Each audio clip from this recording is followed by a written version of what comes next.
Olá, vamos direto ao ponto hoje para entender uma coisa. Por que ensinar ciências desde o primeiro dia de aula não é só importante, é fundamental? Pode até parecer um assunto meio específico, né? Mas as implicações disso, olha, moldam o futuro de todo mundo. É só parar para pensar um pouquinho no nosso dia a dia. O celular na mão, a comida no prato, as notícias sobre saúde que a gente vê, tudo, absolutamente tudo tem um pé na ciência. A ciência não é aquela coisa distante, sabe, que fica só lá nos laboratórios, não. Ela é a base, o alicerce da nossa sociedade hoje. E aí é que a gente chega num paradoxo, numa contradição bem grande. Porque olha só, as crianças, elas já nascem cientistas, né? São curiosas por natureza, perguntam por que para tudo. E aí, bem nessa fase, que é a mais importante para a curiosidade, o ensino de ciências acaba sendo deixado de lado. A grande pergunta é, por que isso acontece? Bom, então vamos organizar as ideias. O nosso roteiro aqui vai ser o seguinte. Primeiro vamos entender esse paradoxo. Depois dá uma olhada no que acontece de verdade nas salas de aula. Aí a gente vai ver por que é tão crucial ensinar ciências desde cedo, qual é o objetivo final disso tudo e, claro, como a gente pode melhorar essa situação. Então, vamos começar mergulhando de cabeça nesse contraste. Porque é o seguinte, de um lado, todo mundo concorda, né? Ah, ciência é importante. Mas do outro, quando a gente olha para as pesquisas, a realidade que elas mostram é bem diferente. E até preocupante, viu?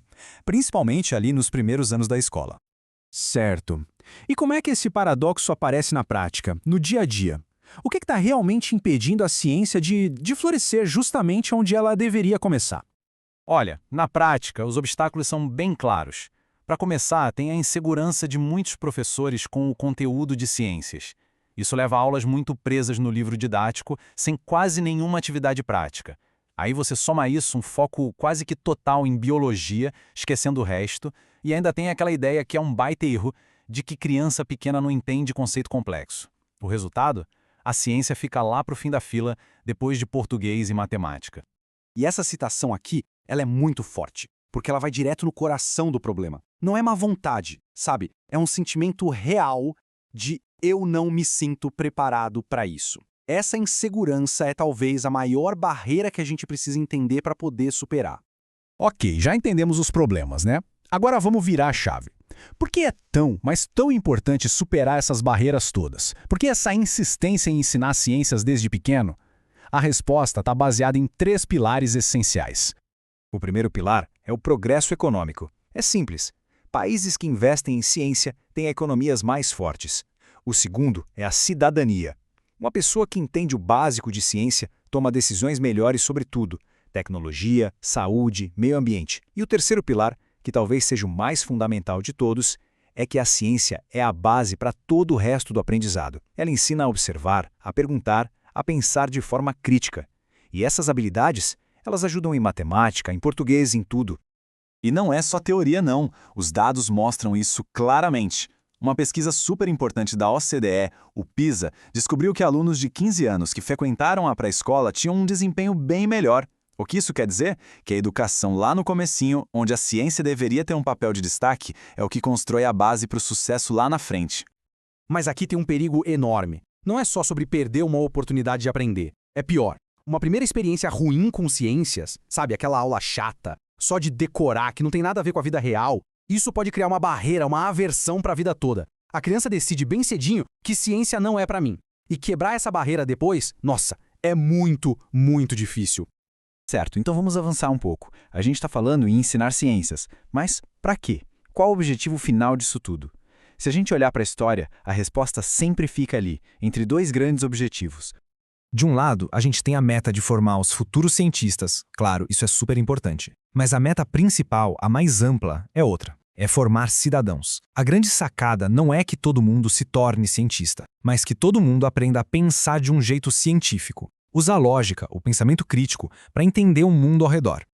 E esse número aqui, olha, ele acende um alerta vermelho. Menos de 15% dos jovens pensam em seguir uma carreira científica. Isso segundo um estudo gigante, o projeto ROSE. E o mais curioso é que eles até acham ciência legal na escola, mas não conseguem se imaginar sendo cientistas. É essa desconexão que a gente precisa consertar. E por que será que essa desconexão acontece, né? Bom, uma parte da resposta está nesses estereótipos. A imagem que a gente vê em filmes, em desenhos, é sempre o cientista maluco, o gênio que vive sozinho, ou a ciência como algo perigoso, com explosões. Isso cria uma imagem totalmente distorcida que acaba afastando a garotada. Eles olham para aquilo e pensam, isso não tem nada a ver comigo. É aqui que entra o papel fundamental da escola: desmistificar tudo isso. Corrigir essa imagem. Mostrar que ciência não é coisa de gênio isolado. Pelo contrário, é uma atividade humana, criativa, feita em equipe. A ciência precisa ser vista como parte da nossa cultura, sabe? Como a gente vê a música, a arte, a literatura. É algo que todo mundo pode entender e, por que não, participar. Bom, chegamos na reta final da nossa conversa. A gente já entendeu o problema, a importância, o objetivo. A pergunta agora é, como a gente conserta isso? Quais são os passos práticos para construir uma educação científica de verdade, de qualidade desde o comecinho? A solução número 1, que aparece em todas as pesquisas, é unânime: investir nos professores. A formação contínua, constante, é a peça-chave. É o que vai combater aquela insegurança que a gente falou, dar novas ferramentas e, principalmente, a confiança que eles precisam para criar aulas que sejam interessantes, que fujam do básico do livro didático.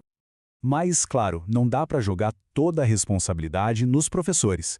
Eles não fazem isso sozinhos, eles precisam de todo um ecossistema de apoio em volta. Isso significa o quê? Apoio da direção da escola, acesso a materiais, mesmo que simples, para fazer atividades práticas, um ambiente de colaboração entre os colegas e, lá na ponta, políticas públicas que realmente invistam e valorizem essa formação continuada. No final das contas, o ponto crucial é este.